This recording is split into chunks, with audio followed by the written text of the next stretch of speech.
Hey guys, today I'm going to try to change the starter on my 2015 Kia Sedona. There you can see the minivan right there. It's got a little over 100,000 miles on it, and we thought the battery was dead the other day. Jumped it and it started just fine. I drove it to AutoZone and they said that the battery was fine, the alternator was fine, but that the starter failed, which is kind of funny. Now that that's happened, I've noticed that when you try to start it, it's a real slow start, so the starter is definitely going out.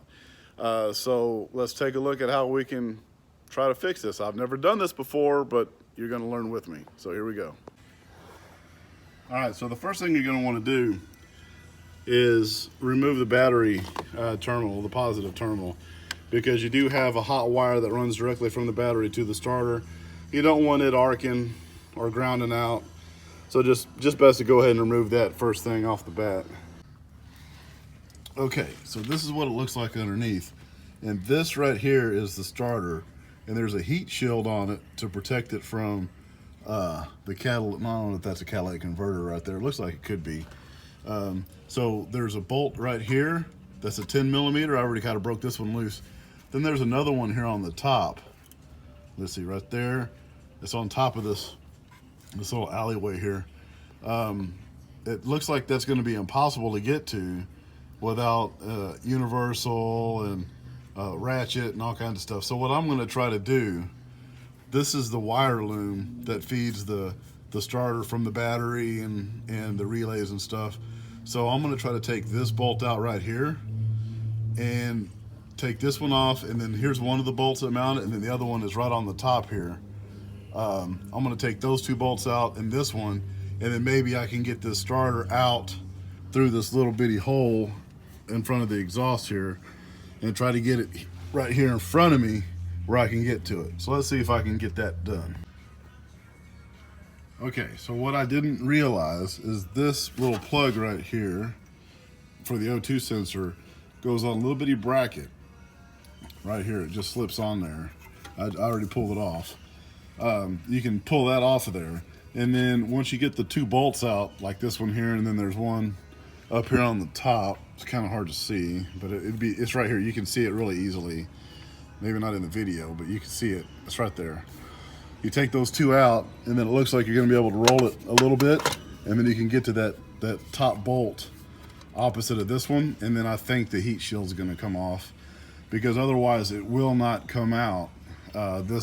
This cable that runs the power and everything to the starter isn't quite long enough for the nose of the starter to come out of the bell housing. Of course, if it was 3/4 of an inch longer, it probably would, and then it would make life so much easier, but it is what it is. So I'll be back to explain where I'm at in just a minute. All right, so I got the starter out. Here it is, and it's hanging by the wire loom, and it's hung up, well, on a connector that it's got like right up here, right up underneath the battery, and you can't hardly get to it. So I can just leave it hanging like this, get to the back of it. I'm gonna have to unplug this, and there's a connector for the battery like right here. One other thing, there was a 10 millimeter nut on the back of this for the heat shield that holds it on that I had to remove. So I mean, this has been pretty easy compared to what I thought it was going to be. So that's where we're at. I'm going to pull this out, take this off. Let's see, it's probably going to be a 12 millimeter. Yeah, it looks like a 12 millimeter nut right there. And then the alternator the starter should just come right off, and then just put the other one back in. So let's see where we're at. Okay, so the starter on the left is the old one. The funny thing is, I don't know if you can hear it, you can hear something rattling around in there. Sounds like a can of paint. So the new one doesn't, well, no, I guess the new one does kind of make that noise, but it ain't near as bad as this one. This one sounds like a can of paint. This one feels a little more solid. So you've got, on the back of the starter, you've got this lug, which is the one that goes to the 12 millimeter straight to the battery. Then you've got the plastic plug here for the other for the wires that come off the relays for the starter and ignition.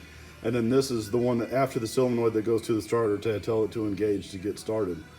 So I'm going to put this back in. It's pretty much opposite of removal, so it ought to be pretty straightforward.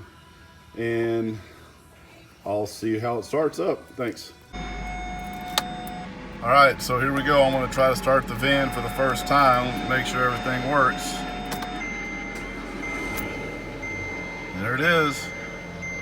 Everything fired up just fine. All right. All right, so the things I take away from this is it is now 2 o'clock in the afternoon. I want to say I started this about 1. So it took me a little over an hour. I didn't even know what I was doing. I just kind of fiddled my way through it to make it happen.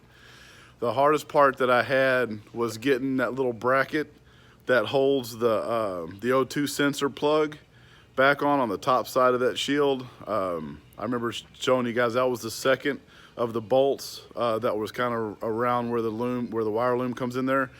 That one was difficult. The pointer that I can give you for that would be there's a little tab on that, and that tab goes, I believe it was to the top.